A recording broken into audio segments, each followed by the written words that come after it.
Hey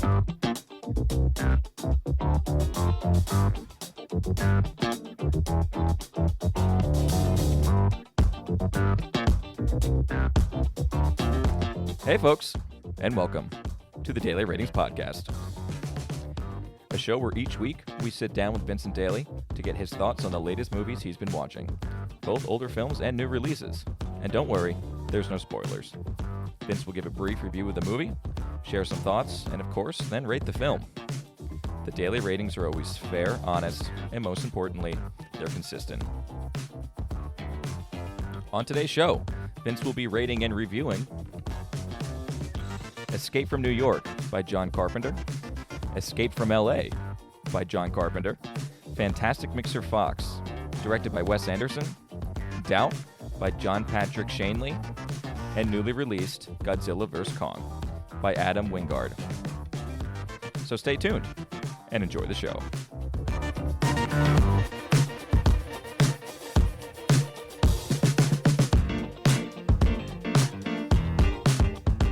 Mr. Vincent Daly, how we doing, buddy? Thomas Rucker, how's it going? It's going okay. How was your week of movies? Week of movies was good. Honestly, for something in me compelled to tap into some old lists and get basically a few of the movies that I've had on a list that I want to touch on this director, want to touch on this cinematographer, Sure, and chip into each of them. So excited to talk about them, and excited to talk about the newest release, Godzilla vs. King Kong. Absolutely. Whether you're the HBO Max type or you're in the in-theaters type, it should be a good time. But we can go ahead and get cracking into the oldest first. Absolutely. Let's start with Escape from New York. 1981, John Carpenter. So both of these started wanting to find as much as possible about John Carpenter's directing his films. I am a huge fan of The Thing and making sure that I can give every director a fair shake as far as their cinematography, as far as their... you just kind of want to... You give them their due. Yeah, exactly. You go into it with an open mind. I mean, I love that you did the escapes. You did both escapes together. Because I was not a fan of something like a cult classic like They Live. Escape from New York, Escape from L.A., classic movies, definitely cult classic movies. I think for Escape from New York, there is a dimension out there that this is a masterpiece. We do not live in that dimension, though. So it's got a cult following. Yes. It's very odd because in 1981, I don't think it was going for like a post-apocalyptic style like you would associate to maybe like a Mad Max or something like that at the time. So the apocalyptia, the flavor of the film, it's odd. It's like vaudeville almost. The type of chaotic or the type of denizens of the city, they are very theatrical. They're not really like punks or thugs or bikers like you would expect in a movie like this, and like you see in the sequel, which is much more mainline as far as what it's after with the styling. Escape from New York, though, has some god-awful acting. I know it's what you're signing up for, but wow, is this movie got some terrible acting to it. It's a real shame because our sleeper hit, Lee Van Cleef. Love Lee Van Cleef. Yep. He pops up now and again. Well, first of all, he's in the Sergio Leone movies. Yep. And then he's also, I love The Rifleman, as you know the show. Mm-hmm. He plays a great kind of bad guy in that. Sometimes he plays multiple characters in different. He just pops up. Yeah. You know me, a Western fan. Yeah. So he always pops up in different stuff I'm watching. Not good though. Not good. He's got the looks of a great. I know, he even looks kind of bad in it. I don't know if it's by the time in 81 he's fallen out of shape or what whatnot. about Kurt Russell then? Kurt Russell, about as much charisma on the screen as a plank of wood with a couple nails. It's such a shame. It's not his such best. a shame. Yeah, and I would say again, iconic And for that reason, I think there is a viewing of this film that you can say, oh, but it's really about the style. If you really don't go in with expectations, it's something special. But man, it is a bad movie, nonsensical, really. And I'm glad I watched it because I knew Escape from L.A. was, in my mind, a worse film. I always thought Escape from New York was better. Was really challenged by putting these two up back to back. A couple other notes. Music, very cool. Very early John Carpenter. He's on the synth himself for these soundtracks, much like Halloween. Very cool, very cool. Yeah, a little out of place though. It's it's like I don't know. It's very odd when it's put in sometimes, and I really just tried my darndest to like this film, but it is absolute shit. It is no good, no good. We don't usually get this low of a rating for the daily ratings. I just want to reiterate, if we're talking about an 80, that is a must-see, go out of your way to watch this. If we're talking about a teens, it is a must-avoid. We'll give Escape from New York a 17. Oh, my God.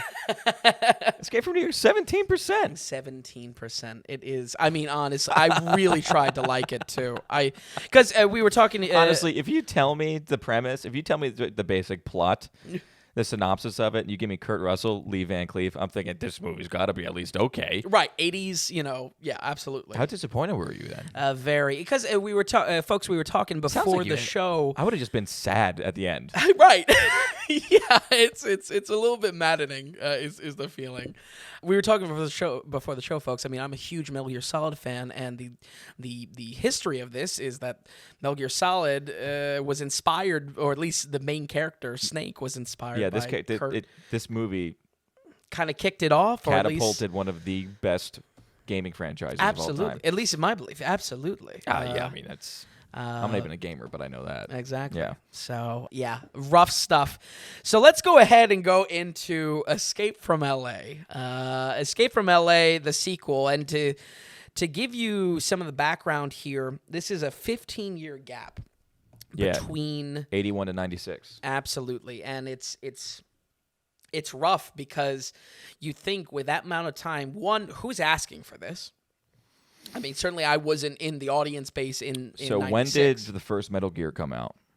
First Metal Gear was late 80s on the Nintendo, and then... Okay, late 80s? Yeah. Because Escape from New York came out in 89. So they rushed that game out based on that character? No, it's not based off of it.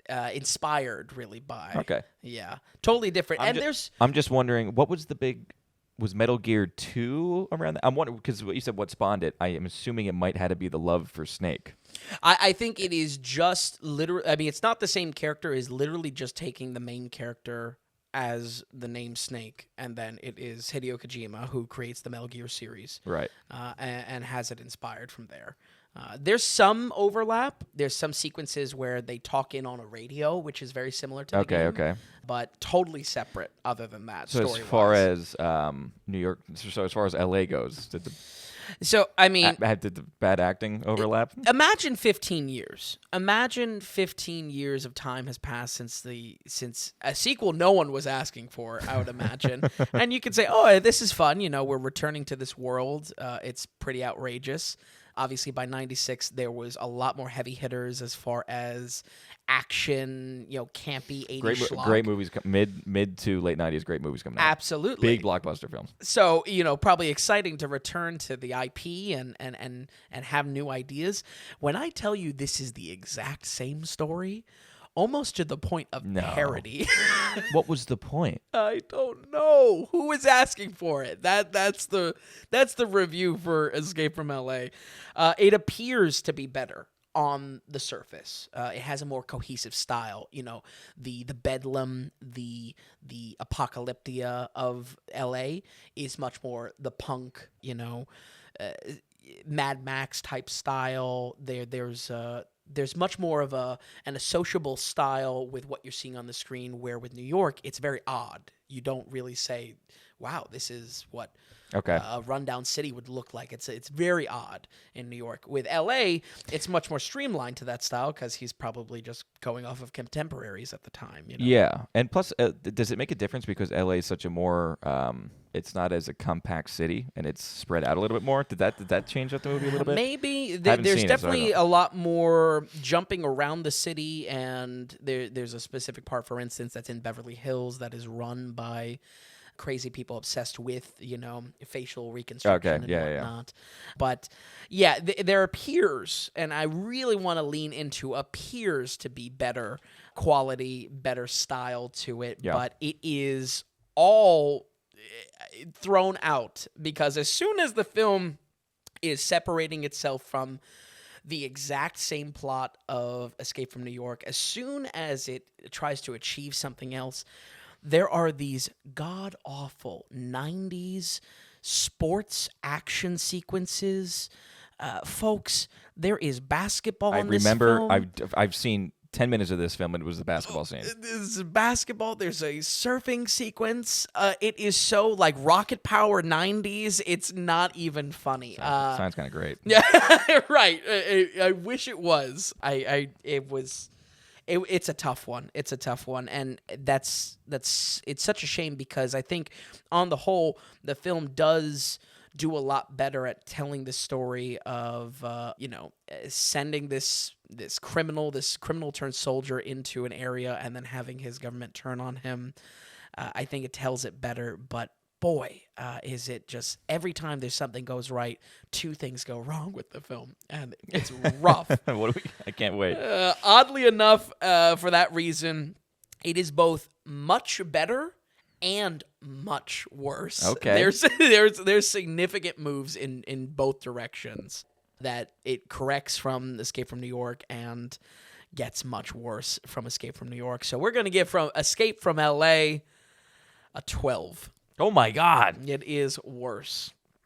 These are stinkers. Yeah, these are definitely stinkers. Absolutely. Wow. And to take the exact rating instruction of an 80 to make sure you make time to find a way to watch these films, make time to avoid these films. These truly, I mean, really, the justification there is that even with the cult following, these were not worth the time I put into it, which is a shame. For sure. I mean, these are bad. These are bad scores. Absolutely, 2 in a row too. Boy, absolutely. That's very rare. Well, hey, we're filling up that bottom level. We gotta flesh it all tier. out. We gotta give perspective with everything. Well, okay, let's jump from 17 to 12. Let's see if we can get any worse from there. Mr.Fox, fantastic Mr. Fox. Fantastic Mr. Fox. So this one is interesting. This is Wes Anderson, obviously a director that I quite like as far as, taking a look at some of his filmography with Grand Budapest, big fan of Royal Tenenbaums, a big fan of Life Aquatic. But when it comes to some of his animated features, which I believe there's only 2 of them, I wanted to give a chance to. I think secondary animation or even Western animation, stop motion animation, really a big standout right now. I look at trendsetters like Kubo and the Two Strings from big time. Lakitu, I think the studio is. Don't quote me on that, but I wanted to give it a shot because this was one of the earlier ones. A very, very entertaining film. I think the standout of Fantastic Mr. Fox are the charming characters and the fact that it keeps the focus just on the characters. It's exactly where you want it to be with George Clooney and these, real world analogs or real world parallels in like a Fox world, which is great. I think it's a wonderful film as far as how it's structured too, because you really are rooting for what is normally, I think, a very vicious type of character. As far as like a fox, you describe it as a carnivore or even like a prowler, but having a character as charming and with George Clooney behind the wheel, it is a wonderful time and a really good standout. I will say that as far as what I'm looking towards and what I'm interested to play the game in comparing to what is another Wes Anderson animated film, I should have rated Isle of Dogs already. Isle of Dogs is, of course, his newer release and his second venture into the animated sphere. I think... Yeah, Isle of Dogs came after, correct? Yes. Yeah, many... well, not many years, but a good amount of years after. 5 to 7 range. As far as Isle of Dogs, I remember disliking it because... Well, not disliking it, but not liking it as much as I... Yeah, actually, I remember talking about you after you saw that in theaters, and I thought you... A little lackluster on it. I thought you found it very... Was it heartwarming? I mean, it was a while ago now. I thought you enjoyed it. I mean, I talked to you soon after seeing it. Maybe you were on a bit of a high from it. Yeah. And after thinking about it, you felt differently. Yeah. Was it heartwarming? Was it heartwarming? I just think my point about the focus kept on the characters that we care about and the characters that we want to see on screen. Isle of Dogs slipped up with that because it tried to juggle this real-world plot with the dog plot. When it comes to Fantastic Mr. Fox, that's not a problem, and I think as far as us playing the game of which is going to rank higher or where I think it's going to be positioned higher, I think Fantastic Mr. Fox is going to rank pretty significantly higher than Isle of Dogs in comparative works of Wes Anderson. Okay. Other than that, other things to note, animation is a bit low budget. I think that's also important to note in that the type of movie that I'm looking at here is looking at Western stop-motion animation, like a Kubo, where the production value has been so astronomically high. This is 2008, and probably a lot more toned back, no less the first jaunt into stop-motion animation for Wes Anderson as a director. We're going to go ahead and give Fantastic Mr. Fox a 78. Okay, 78, very good. Yeah, Isle of Dogs got 70, so... Yeah. Oh, okay, all right, that's good. That's good. All right, 78. Yeah, definitely a very good score, though. I'm definitely into seeing that. I wasn't on my radar at all, actually. Fantastic. Well, yeah, it kind of obviously is pushed back 2008 as far as, for a while. Not many films of the 2000s, I think, can stand out because there's so much out there for in the last couple of years, but especially when it comes to this animation piece. But we'll go ahead and move on. And I believe 2007 or 2008, similar year, actually. Yeah, released 2008, and we're talking about Doubt. Yes. I didn't even plan that. Doubt, I landed on my radar because Roger Deakins, a top cinematographer for me, really like what he does as far as shot composition, color composition. You'll see him finally getting an Oscar nomination for Blade Runner, the most recent Blade Runner, and then also 1917.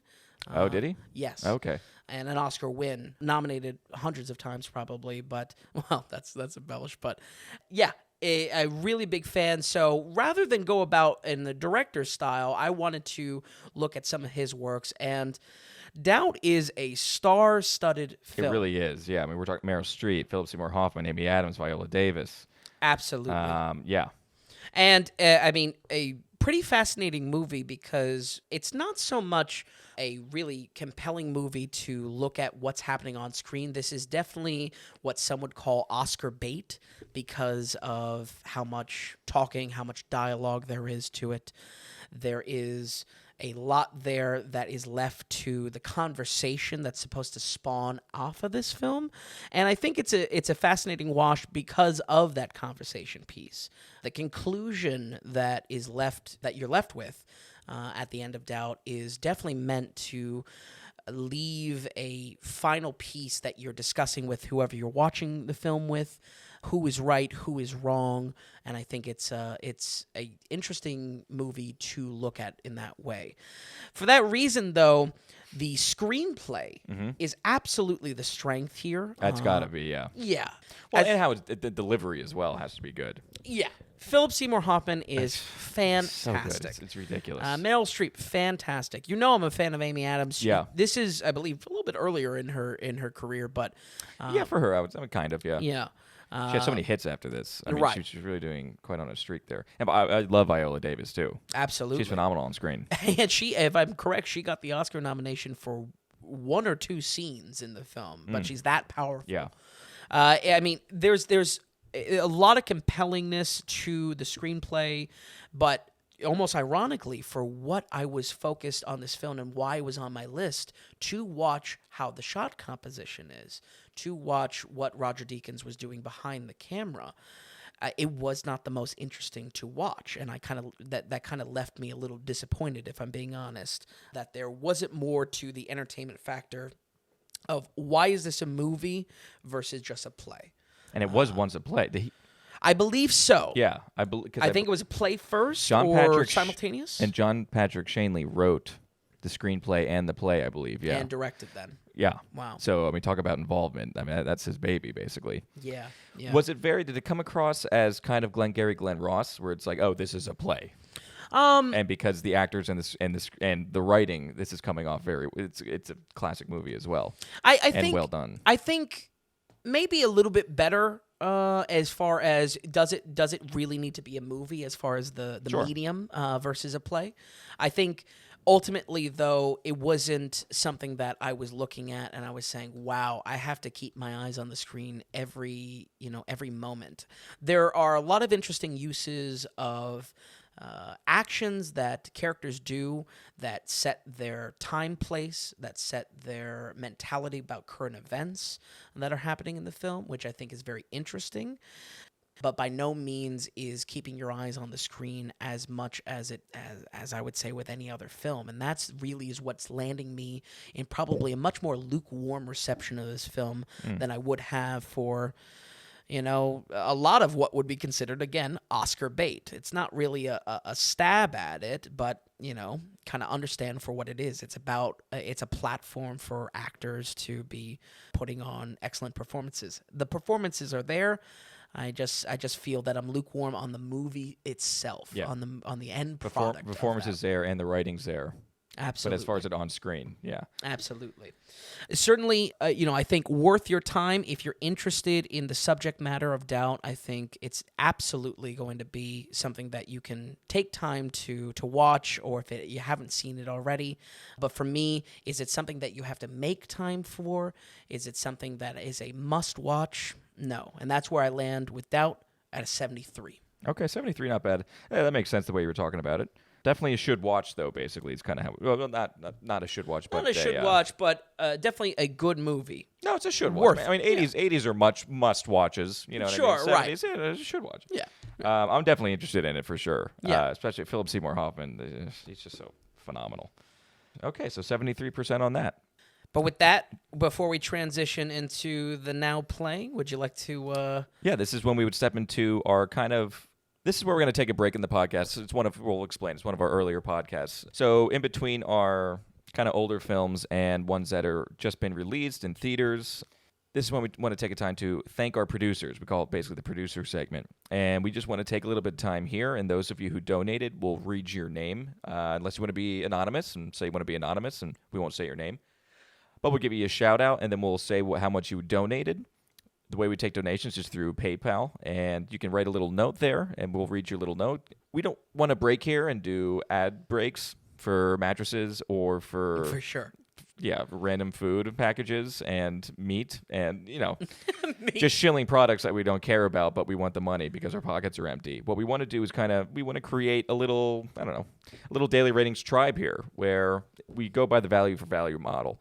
Basically, that states is, if you found value in the podcast, in our website, thedailyratings.com, if you kind of find yourself listening to us, going to the site to check out movies that you're interested in, you like what you see, you like what you hear, and it's a good product in your mind, give a little kickback to us. Any donation, any amount that you want to give, if you want to do it, large or small, if you want to do small monthly or go on our payment plans, we would hugely appreciate it. It would mean the world to us. Absolutely. We're very new at this. We're trying to really build to the film catalog. We want to be a great database. The reason why we started this is because we weren't really happy with places like Rotten Tomatoes and such scoring things that people kind of go on IMDb or something like that. it seemed like everything wasn't grounded. There's no rules on Rotten Tomatoes, first of all. You look at the crazy 100s versus the lower scores. It's just people constantly disagree. And even though people might disagree with you, we want to be consistent here. Sure. You know where we're coming from. You know where the scores come from. And it's a great gauge to go off of, whether you agree with you or not. Absolutely. You can absolutely be a gauge off the films here, the daily ratings. So again, if you enjoy this a little bit, if you see or find yourself going to the site, please just give a little kickback to us. It means the world. It really does. And you can go to the dailyratings.com. You can go to the donations tab. And again, it's just through PayPal. If you want to leave a note, go for it. You want to be anonymous, just say, hey, I want to be anonymous, but appreciate what you're doing. Here's some money. Pretty much enough on that. So we'll continue with our film that either just came out, now in theaters, and we're going to go with Godzilla vs. Kong. Godzilla vs. Kong, the epic finale of the not Universal monsters, but the Godzilla Kong cinematic universe that they're trying to spawn off. Really, very straight up, you know what you're signing up for when looking at this film. If you're interested in the films coming off of King of Monsters and the Godzilla reboot, very structurally similar as far as the fights, as far as how involved human characters are to driving the plot along. I think that is a main factor here. If you are looking for fights, a la obviously what I would consider still kind of holding the crown jewel Pacific Rim, or maybe even if you're a hardcore Godzilla fan, to fall into the Shin Godzilla camp, this is not breaking the mold in any sort of way. It does break the mold on the Kong side. I don't believe for the better. Kong Skull Island, I think, was an interesting structured film as far as the adventure, maybe even the kind of, I don't know, lack of a better words, Indiana Jones-y vibe to it. It did have a vibe to it. It had a fun, kind of cool vibe. You're in the jungle. It kind of looked nice. I wasn't a fan of the movie, but it did have kind of a cool vibe to it, yeah. Yeah. But when it comes to looking at Godzilla vs. Kong as a film, I don't think this is anything, and if anything, kind of roughly a stage downward, kind of a D-ramp from coming off of King of Monsters, the second Godzilla film in this franchise. And definitely, I think, a kind of a ramp down as well when it comes to Kong Island. Bottom line, I think when it comes to the human elements, I want to see them de-emphasize and just pack in more fights. There's so much hoop jumping. To have these characters bring Kong or jump to set piece for even set pieces that I don't even find that interesting as far as the fights themselves. And when the fights themselves happen, it ultimately feels underwhelming. Because what you want to basically just, you're going to see a monster movie. Exactly. And all you want to do is see monsters Absolutely. fight. I mean, and sure, the arena, if you want to call that the settings Sure. of these, sure, that makes sense that it's important. So they want to kind of setting hop or place jump around the world to have this. But again, get me there with the monsters. Don't get me there with the humans. yeah, was the pacing all over the place? I think The scene jumping was just... the scene jumping was all over the useless. place, especially early on in the film. They really do. You're seeing text scroll across the screen. Yeah. You know, pretty much every. It's just unnecessary. Exactly. Yeah. Exactly. Especially when, again, understand the audience. They're signing up for this fight. They're signing up for the the title match between these two. It was true. It's years in the making for this promise, basically, of where we're going to see these two go at it. Exactly. And so much is emphasized on the humans and their goals and how it relates to it. Don't tell me that.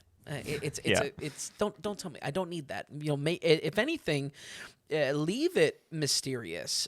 Leave it unknown. I think that is maybe, obviously I'm not behind the wheel on these films, but maybe that makes for a more provocative monster film when it's unknown. Maybe it's a little scary for that reason, without even leaning into a horror. Leave something to the imagination while still giving this visual action that they want to see, or that the audience wants to see.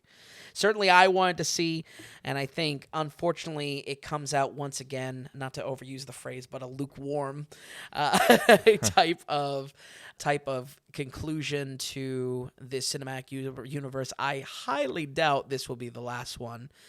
With how much money they've been throwing at this and building towards Yeah, is there a plan to keep going in this I honestly don't franchise?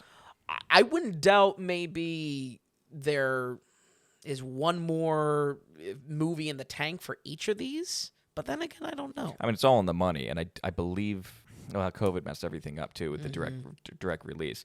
It wasn't a huge box office success. It did okay, but I believe they were kind of dwindling. Yeah. Well, the thing is, with HBO Max, the numbers are all hidden on HBO Max's side. They obviously have who is signing up. But overall reception, it's just not the excitement.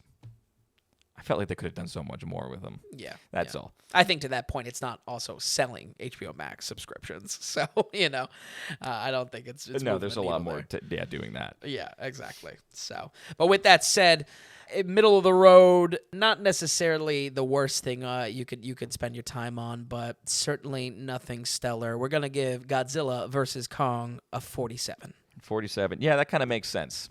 Yeah. If you want an okay monster movie when you come away wishing there was more monsters, 47, that kind of makes sense. Absolutely. And yeah, the monsters did look pretty good. I did see it. They looked pretty good. As far as visually, there were some complaints, and that Godzilla looks like a little chubby baby, kind of. He does, yeah, and more lizardish, for sure. Yeah. Instead of, dinosaur, but...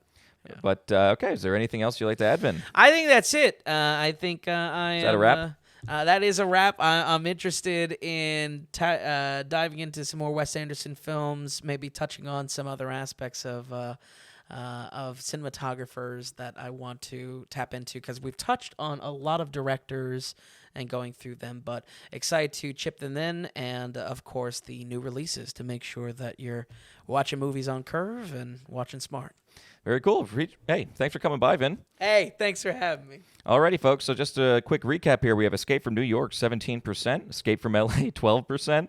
Fantastic Mr.Fox, 78%. Doubt at 73%. The newly released Godzilla vs. Kong at 47%. So we appreciate it, folks, and we'll see you next time. Bye.